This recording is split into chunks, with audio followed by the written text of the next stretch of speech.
Hemos venido al zoo de Košice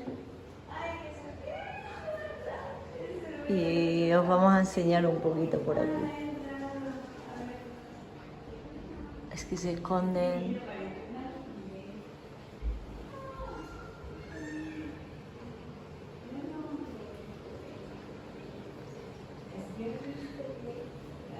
Mirad qué tortuga. Está haciendo un agujero para esconder ahí sus huevitos.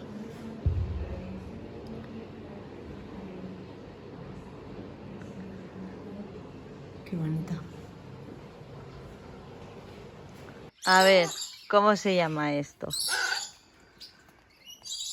Aracanga. Vamos a verlo, aracanga.